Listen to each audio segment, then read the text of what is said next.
Bonjour tout le monde, bienvenue dans ce nouveau format qui n'a pas vraiment de nom pour l'instant, appelons-le Café Grand Format. C'est à peu près ce que je me suis préparé pour vous parler aujourd'hui des Urban Grand Format. Oui, vous le savez, il y a quelques années, Urban a sorti pour la première fois une vague de ce qu'ils appelleraient plus tard les Urban Grand Format. À l'intérieur, East of West, Le Dernier des Dieux et Décorum, je crois, de mémoire. Cette vague de 3 titres va être la première d'une longue série que j'ai commencé à collectionner depuis quelques temps. Vous le savez, je suis assez amoureux de ces bouquins-là. Ce que je vous propose dans cette série de vidéos qu'on va faire ensemble, c'est tout simplement de partir à la recherche de ces urban grand format pour en faire la collection. Vous allez me voir évidemment les chercher, les trouver, j'espère bien, les lire également, vous en faire un retour, et puis les ranger dans la collection, voir cette collection s'agrandir. Bref, une vidéo à destination à la fois des collectionneurs et des personnes qui ont envie de connaître mon avis tout simplement sur ces titres cultes qui sortent dans cette collection-là. Si c'est votre cas, bienvenue dans ce nouveau format. Appelons ça Café Grand Format. C'est parti. Bon, pour ce premier épisode et probablement pour quelques prochains en réalité, vous n'allez pas trop me voir partir en quête de ces bouquins. Pourquoi ? Parce que j'en ai déjà quelques-uns qui m'attendent dans ma pile à lire. Évidemment, quand il y aura des petites sorties, on ira à droite à gauche les chercher en librairie. Quand j'en verrai sur Vinted, sur Le Bon Coin, etc., pareil, je vous prendrai avec moi pour voir les négociations, la récupération, etc. Mais en tout cas, pour cet épisode-là, malheureusement, ce n'est pas le cas, puisque j'ai décidé d'aller piocher directement dans la pile à lire. Ils sont juste ici au-dessus de moi, ces beaux bouquins Urban Grand Format. Et je vais en prendre un, simplement, le lire et vous en faire un retour. Il y en a un, ça fait quelques temps que vous me dites qu'il faudrait que je patiente avant de le lire, que ça risque d'être un grand coup de cœur. Pourquoi pas commencer la série avec ce titre-là? Oui, beaucoup l'auront compris, c'est le seul qui a une couleur qui sort à peu près de l'ordinaire. C'est tout simplement Day Tripper, évidemment, de Fabio Moon et Gabriel Ba. Je me suis dit que ça pouvait être un bon candidat pour ce premier épisode, puisque vous étiez nombreux tout simplement à vouloir mon avis dessus. Ce que je vous propose à chaque fois qu'on tire un bouquin comme ça, c'est tout simplement de commencer par le dos. Vous le voyez, hein, c'est dos de Urban Grand Format que moi j'adore. Pour ceux qui ne connaissent pas ce format, c'est simplement, la plupart du temps en tout cas, un dos rond, sauf quand il y a quelques erreurs. Un texte comme ça, issu du livre, qui te donne un peu l'appétence pour ça, et puis surtout un grand format, parce que sinon le nom n'aurait pas beaucoup d'intérêt. Qu'est-ce que c'est que Day Tripper? Moi j'ai très peu Voilà, je sais pas vraiment de quoi ça parle, si ce n'est qu'on m'a dit attention avec les événements récents dans ta vie, notamment le deuil parental, tu peux peut-être être ému par ce bouquin. J'en attends pas moins. La vie est comme un livre, fils. Et tous les livres ont une fin. Peu importe combien tu aimes ce livre, tu arriveras à la dernière page. Et ce sera fini. Et une fois que tu y es, au moment où tu lis les derniers mots, tu sais à quel point le livre est bon. Ça sent le vrai.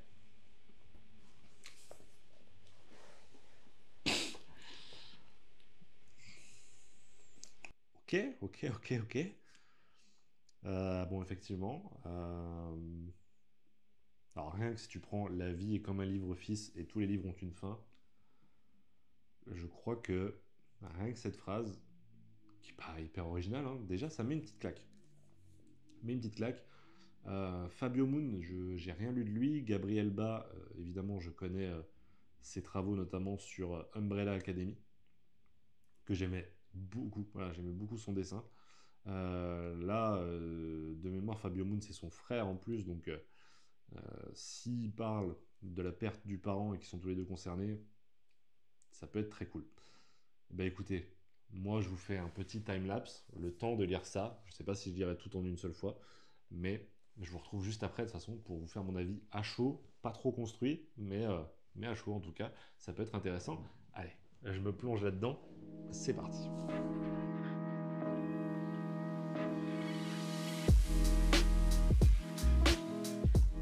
Bon, déjà, ce qui est très chouette, je trouve, c'est il y a une vraie poésie dans la manière de parler qui est très chouette. Ce personnage qui, euh, qui a priori aurait comme métier le fait d'écrire les rubriques nécrologie dans, dans le journal.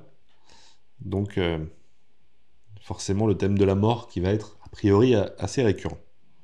Et il écrit sur une personne qui est décédée, il a été rapporté que ses derniers mots, adressés à sa femme Adélaïde la nuit précédant sa mort, furent « Je crois que je vais faire une longue nuit, chérie ». C'est très beau, c'est très beau. Si ça parle de la mort avec poésie, ça peut facilement me voir.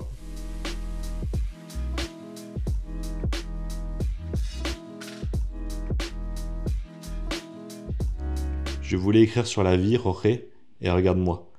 Tout ce que j'écris, c'est la mort. Ah, mais tu sais mieux que moi que la mort fait partie de la vie, mon pote. T'as raison, la mort fait partie de la vie.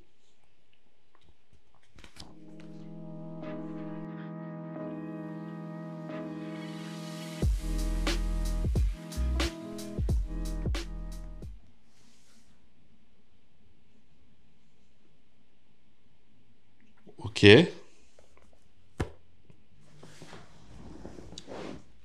Petit retour après ce chapitre 1, je le ferai pas à tous les chapitres, je pense qu'après on fera une petite ellipse, je vous retrouverai à la fin de la lecture. Je vais pas spoiler. On suit un personnage qui s'appelle Bras de Oliva Domingos, qui est donc effectivement écrivain dans un journal pour la rubrique Nécro, donc qui est un peu habitué à la mort, forcément. Et là, on suit un peu ses péripéties pour aller à une sorte de remise de prix pour son père, de ce que je comprends. Et il va se passer quelque chose. Mais quelque chose que j'ai vraiment pas vu venir, et j'avoue qu'il m'a mis une petite clacasse.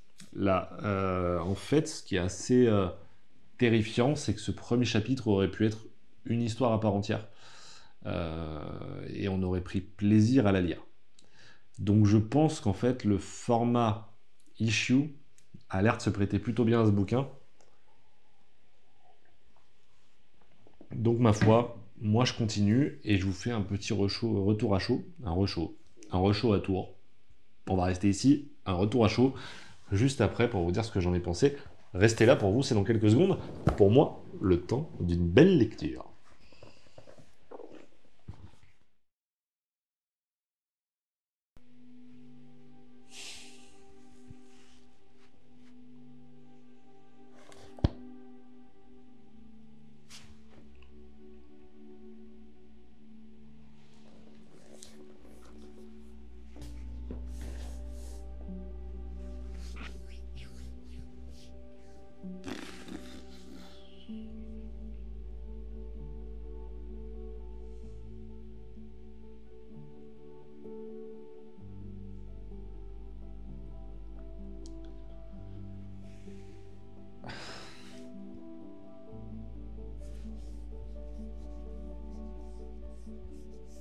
Ah, les amis, je vous ai dit que je vous ferai un retour à chaud. Donc je vais m'y tenir, mais je vous avoue que j'aurais eu besoin d'un peu de temps pour digérer.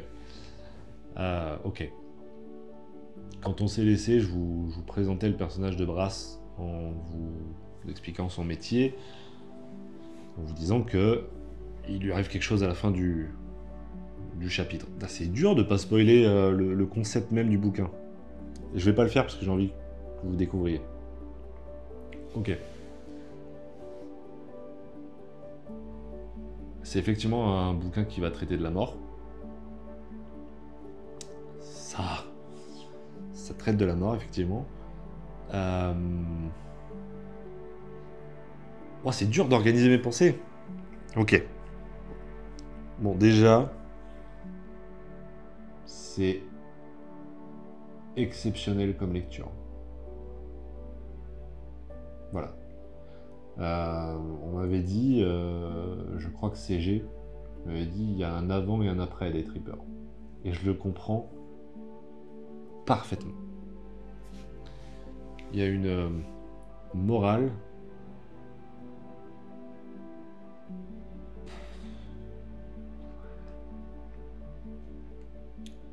qui fait te rendre compte qui fait te rendre compte de beaucoup de choses. C'est une lecture qui est demandante pour les émotions. C'est pas facile à lire. C'est encore moins facile à éprouver. Mais ça fait du bien. Je vous avais parlé de Au-dedans, que j'ai lu il y a quelques mois. Je crois que Day Tripper vient de faire la même chose, peut-être en plus puissant. Peut-être en moins ciblé. Mais il l'a fait bien. Il l'a bien fait. Il m'a fait mal. Le mal qui fait bien, quoi, qui fait du bien. C'est... Ok. Je vais essayer de refaire une structure à peu près correcte. Qu'est-ce que j'ai pensé des dessins déjà? Gabriel Bá, c'est un monstre au dessin. Voilà, c'est un monstre. En plus souligné par une couleur absolument exceptionnelle. Je crois que c'est Dave Stewart à la couleur. Dave Stewart, tout à fait. J'essaie de vous montrer des dessins un peu sympas. Et je trouve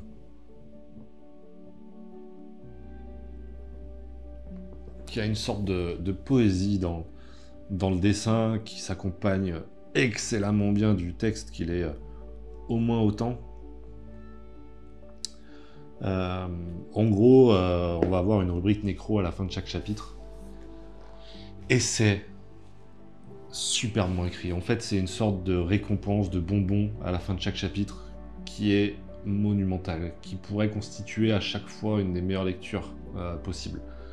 Il n'y a pas un chapitre en dessous des autres. Il y en a un qui est exceptionnel, qui est le chapitre 9, qui est fou, qui m'a retourné le bide, qui m'a retourné le cerveau, qui m'a retourné le cœur, bref, qui a fait tout ce qu'on attend d'un énorme bouquin comme ça.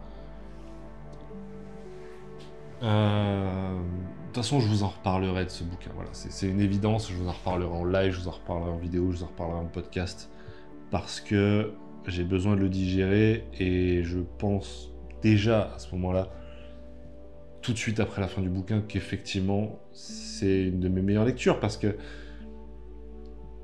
ce que me fait ressentir ce bouquin-là maintenant, de mémoire, je l'ai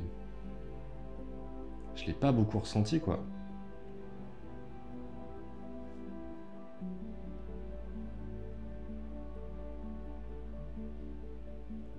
En fait, c'est trop beau, quoi, comme message. Et, pardon. En fait, il y a ce truc fou de se dire qu'on passe tous par là. C'est le sens de la vie, quoi. Et on a tous besoin de ça, à un moment dans notre vie. On a tous besoin de Day Tripper. Et je crois que c'était le moment parfait. Parce que... voilà, parce que la fête des mères approchant, parce que l'anniversaire de sa mort approchant, parce que plein de choses. Ça arrive à point nommé. Voilà, ça arrive à point nommé pour m'aider dans le deuil et te faire comprendre, ouais, la vie est comme un livre. Et ce que j'ai ressenti en fermant ce bouquin, c'était ce que t'aimerais ressentir à la fin, en fait. Tu vois, c'est une sorte de bonheur, un petit peu d'amertume aussi, forcément. Bref, c'est beau, quoi. C'est beau. Je vais pas épiloguer dessus. Je sais même pas comment je vais me débrouiller pour faire le montage de cette séquence-là, tellement c'est tout décousu. Bon, sachez juste que Day Tripper, si vous l'avez pas lu, il faut absolument foncer. Voilà. Je vous propose, pour finir cette vidéo, d'aller ranger ce Urban grand format dans cette place de choix que j'ai offerte à ce format-là. Et nous, on se retrouvera très bientôt pour une nouvelle vidéo. On est parti. Rangeons ce bouquin.